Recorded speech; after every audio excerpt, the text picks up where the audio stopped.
நெனச்சேன். அப்பவே நெனச்சேன். திவாகர் என்னைக்கோ ஒரு நாள் மாட்டப் போறான். என்னைக்காவது ஒரு நாள் யாராவது ஒரு ஆள் வந்து சொல்லப் போறாங்க.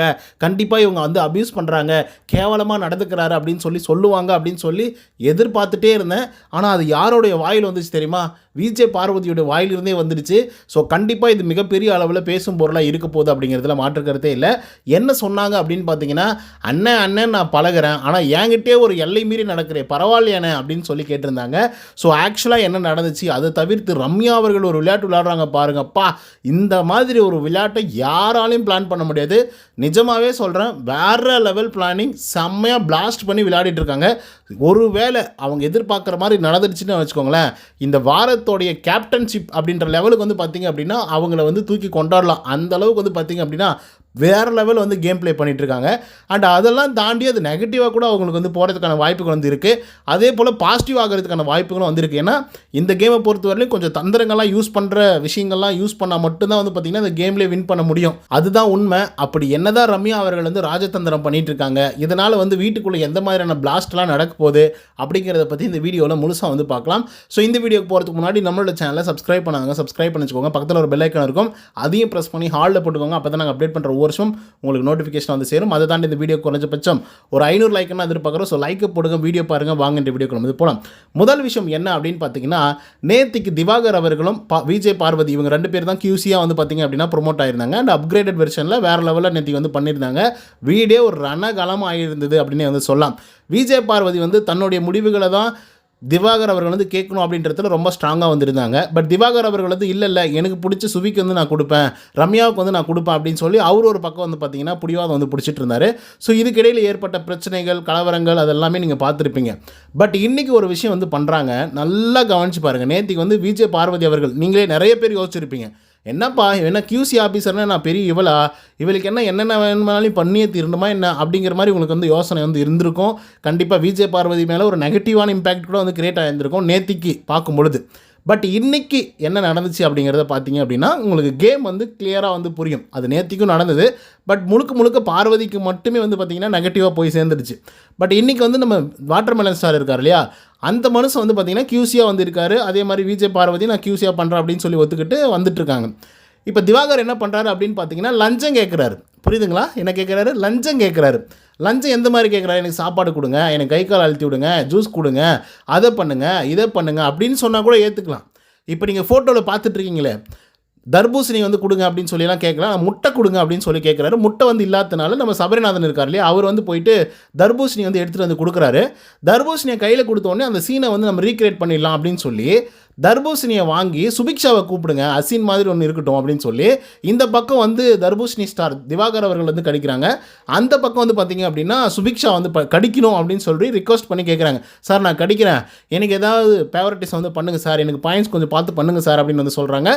ஓகேன்றாங்க. அப்போது ஒரு தர்பூசணியை கடித்து அவங்க கிட்ட நடிக்கிற அளவுக்கு வந்து பார்த்திங்க அப்படின்னா கேவலமாக போயிட்டீங்க. ஆனால் இந்த வெங்காயங்கள் தான் வந்து பார்த்திங்கன்னா நேற்றுக்கு நியாயம் பேசினாங்க.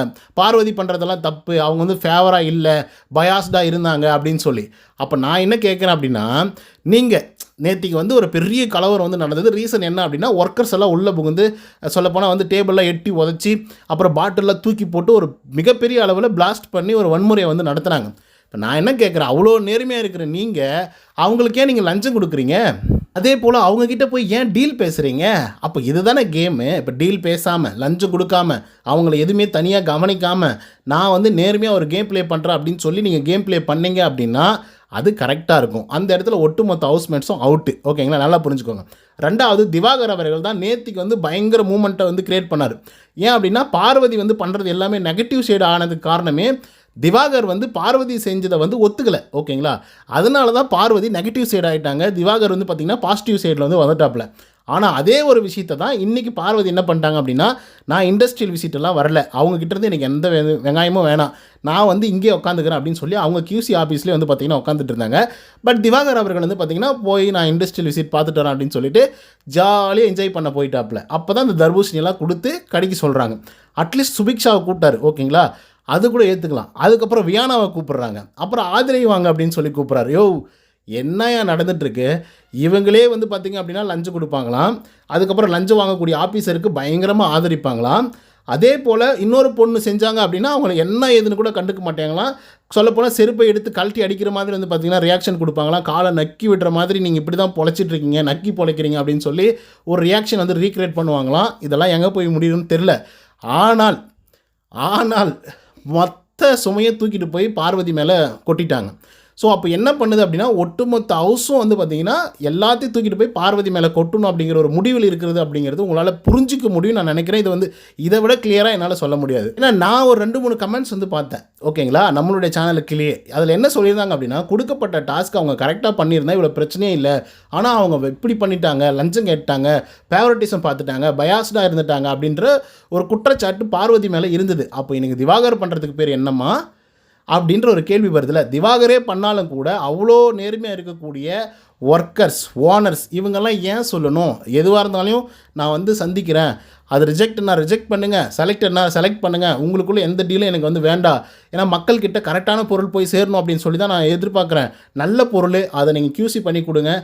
ஒருவேளை நல்ல இல்லாத பொருளை வந்து நீங்கள் QC பண்ணி ரிஜெக்ட் பண்ணுறீங்க அப்படின்னா அதுக்காக நாங்கள் போராடுவோம், இந்த ஆஃபீஸரை தூக்கி வெளியே போடுங்க, வேறு ஒரு ஆஃபீஸரை உள்ளே போடுங்க அப்படின்னு சொல்லி போராட்டம் பண்ணியிருந்தாலோ, இல்லை QCயை வந்து தூக்குங்க அப்படின்னு சொல்லி இவங்க வந்து சொல்லி அதுக்கப்புறம் பிக் பாஸ் அவர்கள் முடிவு எடுத்திருந்தாலோ அது கரெக்டாக இருந்திருக்கும். பட் ஒரு பொண்ணை போட்டு எவ்வளோ அடிக்க முடியுமோ அவ்வளோ அடித்தாங்க சொல்லப்போனால். இன்கேஸ் நீங்கள் எபிசோட் மட்டும் பார்க்கக்கூடிய ஒரு ஆளாக இருந்தீங்க அப்படின்னு வச்சுக்கோங்களேன், கண்டிப்பாகவே நான் சொல்கிறேன் பார்வதி மேலே தான் ஃபுல் அண்ட் ஃபுல் நெகட்டிவிட்டி வந்து கிரியேட் ஆகிருந்திருக்கும்.